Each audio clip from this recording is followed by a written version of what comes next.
Hello दोस्तों, स्वागत है आपका अपने यूट्यूब चैनल बिजनेस डायरी पे। आज इस वीडियो में हम बात करेंगे स्पेशल इकोनॉमिक जोन के बारे में। आज इसकी इंपॉर्टेंस समझेंगे कि स्पेशल इकोनॉमिक जोन किसी भी देश के लिए क्यों जरूरी है और ये कैसे एम्प्लॉयमेंट को बढ़ावा देता है और साथ ही ये इंडस्ट्री के लिए भी कैसे बेनिफिशियल है और देश के लिए कैसे बेनिफिशियल है, आज इस वीडियो में जानेंगे। तो सबसे पहले हम बात करें स्पेशल इकोनॉमिक जोन की, तो ये एक ऐसा जोग्राफिकल रीजन होता है जहाँ गुड जो बनता है या मैन्युफैक्चर होता है उस पर कस्टम ड्यूटी वगैरह में छूट दी जाती है। बहुत सारा लॉज है, इनको नहीं देना पड़ता, टैक्स नहीं देना पड़ता। जैसे कि 15 साल तक इनको टैक्स में कुछ रिलीफ दिया जाता है। पहला 5 साल इनको फ्री में, मतलब टैक्स, कोई भी टैक्स इन पे लागू नहीं होता है, चाहे वो स्टेट टैक्स हो या फिर सेंट्रल गवर्नमेंट की टैक्स हो। अगर हम इसमें कैटेगरी की बात करें तो इसमें free trade zone, free zone, industrial park, free economic zone और अर्बन एंटरप्राइज जोन आता है।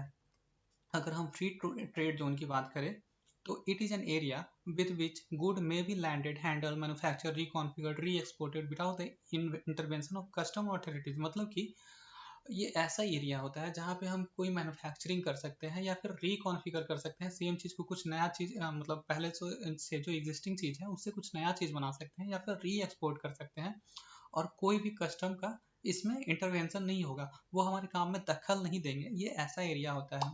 और सबसे पहला जो फ्री ट्रेड जोन है वो आयरलैंड के सैनोन में बनाया गया था और ये जनरली जो है डेवलपिंग कंट्रीज में देखा जाता है, like Colombia, Brazil, Indonesia, Salvador, China, Philippines, Malaysia वगैरह में देखा जाता है। अब हम फ्री ट्रेड जोन या फ्री जोन की बात करें तो ये ऐसा जोन होता है जहाँ कस्टम में कुछ छूट दी जाती है। Like less strict custom regulation होता है, मतलब होता है लेकिन कुछ रिलीफ मिलता है इनको। तो many international airport have free port, they tend to be called custom areas, custom zone और international zones। ठीक है, बहुत सारे फोर्ट होते हैं जो फ्री फोर्ट होते हैं, फिर इनको छूट मिलती है उसमें। अगर हम इंडस्ट्रियल पार्क की बात करें तो ये एक ऐसे प्लांट एरिया होता है जहाँ पे इंडस्ट्री को अपने ऑफिस खोलने के लिए बनाया जाता है। जैसे कि ये यहाँ पे रोड कनेक्टिविटी और भी जो भी मतलब कनेक्टिविटी है वो काफ़ी अच्छी रखी जाती है ताकि किसी को आने जाने में कोई दिक्कत ना हो। और ये रेसिडेंशियल एरिया से थोड़ा सा दूर होता है, मतलब दोनों एक साथ मिक्स नहीं करते हैं। हम रेसिडेंशियल एरिया और इंडस्ट्रियल एरिया को एक साथ मिक्स नहीं करके उसे सेपरेट रखते हैं। Industrial park are actually located on the edge of outside the main residential area. इसके कहने का मतलब हो गया कि रेसिडेंशियल एरिया से इंडस्ट्रियल पार्क हमेशा अलग रखते हैं and normally provided with good transportation access including road and rail. और जनरली ऐसा इस तरह से डेवलप किया जाता है, इस तरह से उसको प्लान किया जाता है ताकि गुड एंड ट्रांसपोर्टेशन, गुड्स का जो ट्रांसपोर्टेशन है वो रेल और रोड दोनों से आसानी से हो पाए।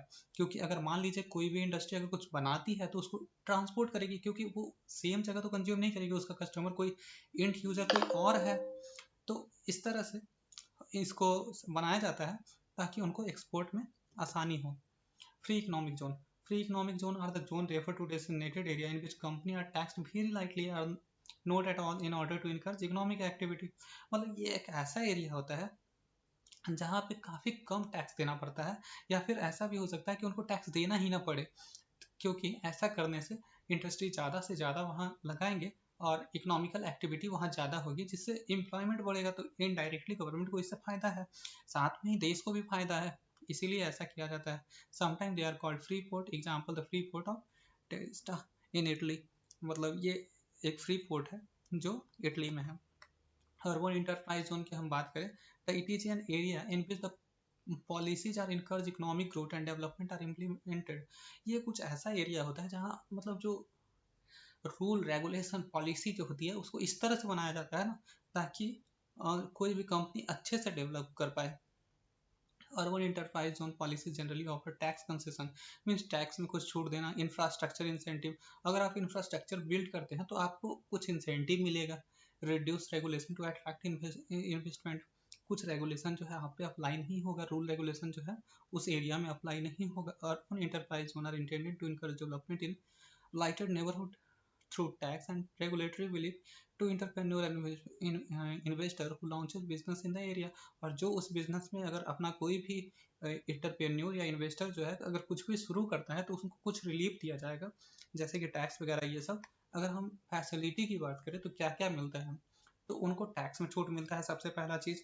tax are either exempted or waived off and even reimbursed in case they are paid in advance to the concerned authority। मतलब कभी कभी तो उनको क्या होता है कि टैक्स देना ही नहीं पड़ता है। ड्यूटी फ्री इंपोर्ट, अगर वो कोई रॉ मटेरियल बनाते हैं किसी बाहर के देश से, तो उस पर जो ड्यूटी लगता है, एक्सरसाइज ड्यूटी लगता है, वो ही नहीं लगता। तो सोचिए उनको कितना फायदा है, एक तो टैक्स बच गया, ऊपर से उनका एक्सरसाइज ड्यूटी जो होता है, जो मटेरियल वो रॉ मटेरियल जो मंगाया है किसी दूसरे देश से अपने के लिए, तो उस पर भी उनको छूट मिल गया। Preferential treatment of this unit to the Indian market and easy distribution of the product और सर्विस, मतलब कि उनको प्रेफर किया जाता है कि वो इंडियन मार्केट में इसको बेचे ताकि कंपनी को फायदा हो जाए। Total tax exemption of corporate info as per the provision of section 10 and behalf of Indian easy and automatic acceptance system of the existing trademark claim brand name and technology known how, मतलब कि जो है मिला जुला कर income tax exemption, जैसे कि अब उनको पहला जो है 5 साल उनको कोई भी टैक्स नहीं देना पड़ता है, फिर नेक्स्ट 5 ईयर उनको 50% टैक्स देना पड़ता है। अगर हम बात करें अगले 5 साल की, तो अगर वो 50% इनकम का री इन्वेस्ट कर देते हैं ना, तो फिर से उनको बेनिफिट मिल जाता है कि उन पर टैक्स नहीं लगता। अब हम फॉरेन कंपनी, इसमें सिर्फ इंडियन कंपनी ही नहीं बल्कि फॉरेन डायरेक्ट इन्वेस्टमेंट, यानी कि फॉरेन की कंपनी भी इन्वेस्ट कर सकती है, वहाँ ऑफिस खोल सकती है, कंपनी खोल सकती है, इंडस्ट्री लगा सकती है, जिससे हमारे देश में एम्प्लॉयमेंट आएगा। ये किसी भी डेवलपिंग कंट्री के लिए बहुत ज़रूरी है कि उसके देश में FDI आए और लोग रोजगार पैदा करें ताकि लोग को रोजगार मिल पाए। ये कोई बुरी चीज़ नहीं है, बट इनको हाँ फॉरेन एक्सचेंज मैनेजमेंट रेगुलेशन जो है 2000, जो RBI के द्वारा देखा जाता है, उसको इनको फॉलो करना पड़ता है। चेंज ऑफ द एंटरप्रेन्योर, और ये इंडियन एंटरप्रेन्योर के लिए भी है। अगर हम ACG के टाइप के, हाँ एक बात और, अगर आप फॉलो नहीं करते हैं इनके द्वारा जो रूल रेगुलेशन है उसको अगर फॉलो नहीं करते हैं, तो आपसे जो है आपको जो लैंड एलोकेट होगा, चाहे जो भी आपको सुविधा मिल रही है, वो वापस लिया जा सकता है। ACG टाइप की बात करें तो मल्टीपर्पज ACG हो सकता है, फिर या सेक्टर स्पेसिफिक ACG हो सकता है। मल्टीपर्पज ACG का मतलब हुआ कि एक ही एरिया में बहुत सारे तरह के, बहुत अलग अलग तरह की चीज़ों को डेवलप करना, मैन्युफैक्चर करना। जैसे कि मान लीजिए कि अगर मान लीजिए हमको डिफेंस सिस्टम यहाँ बनाना है, तो हाँ डिफेंस सिस्टम भी हो गया, कार मैन्युफैक्चरिंग भी हो गया, और फिर मान लेते हैं कि टेबल फैन जो इलेक्ट्रॉनिक सामान है, वो भी अगर एक ही एरिया में डेवलप कर रहा है तो वो मल्टीपर्पज ACG में आएगा। जबकि अगर सेक्टर स्पेसिफिक की बात करें, तो अगर मान लीजिए हम डिफेंस की बात करते हैं, तो उस एरिया में बस डिफेंस का सिस्टम बनेगा और कोई भी सिस्टम नहीं बनेगा।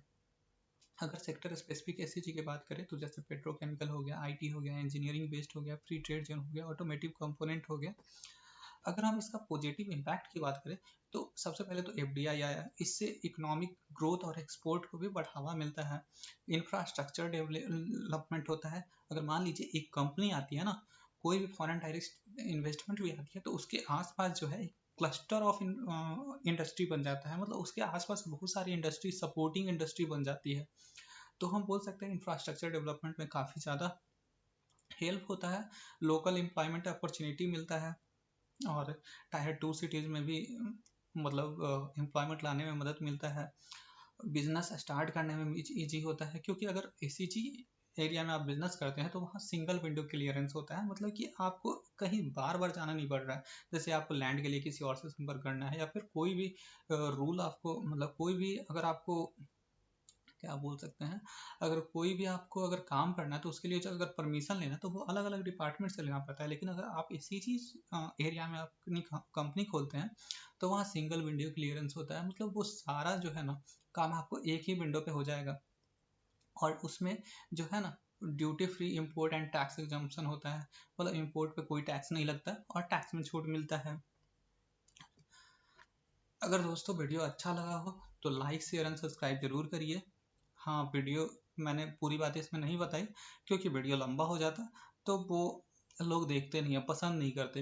अगर फिर भी आपको अगर कोई भी दिक्कत हो, कोई भी प्रॉब्लम हो, अगर आपको कुछ भी पूछना हो, तो आप मेरे से संपर्क कर सकते हैं। मैं अपना Gmail ID इसमें दे दूंगा। And thanks for watching. अगर वीडियो अच्छा लगा हो तो लाइक कीजिए, शेयर कीजिए और सब्सक्राइब